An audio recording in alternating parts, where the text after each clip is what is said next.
Okay, here we go. Just like the same thing? Yeah. Okay.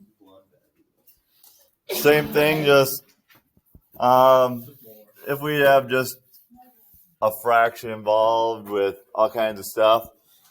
Okay, how would we want to attack it? No. First, we get our favorite formula. Don't use the favorite formula yet.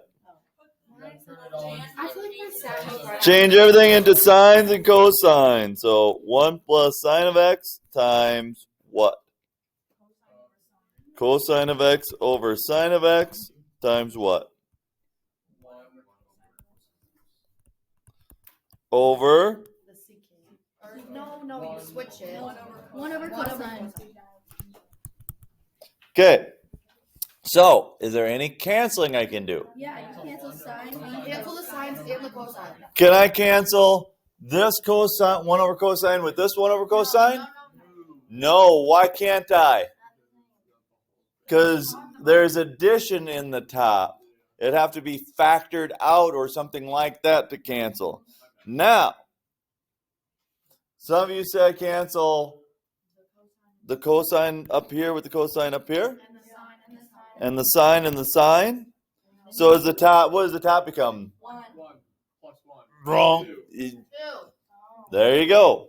It's 1 plus 1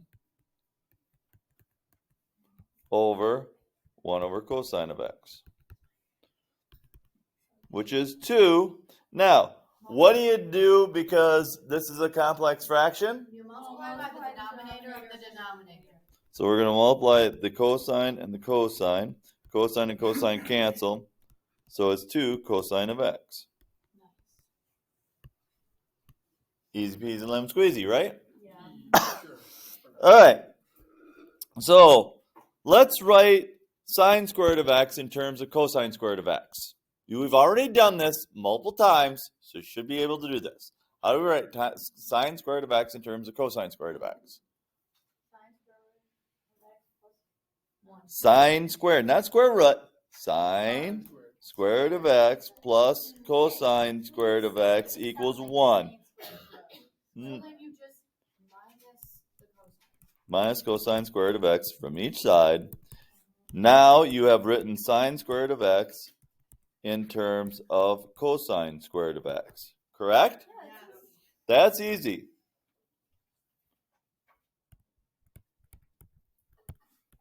Write sine of x in terms of cosine of x. Okay, this is different. You want sine of x in terms of cosine of x, not sine squared of x. So we don't want to end up with sine squared of x. So, again, we start out with sine squared of x plus cosine squared of x equals 1. We subtract cosine squared from each side. So sine squared of x equals 1 minus cosine squared of x, just like the last problem. But now we want sine of x. Right now it's sine squared. So we're going to take the square root of both sides.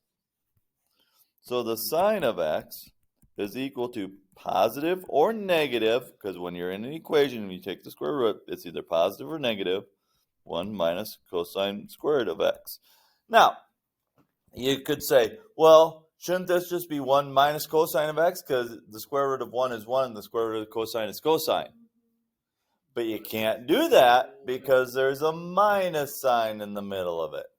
Okay? So you just leave it like this. So this is sine of x in terms of cosine of x. If there was addition, could you? Nope. You just can't do that? Not when there's addition or subtraction.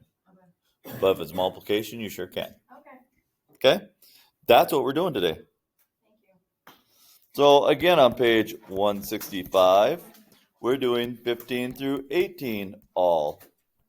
So you can just add it on to the bottom of your assignment. You can start on the new page. I don't care.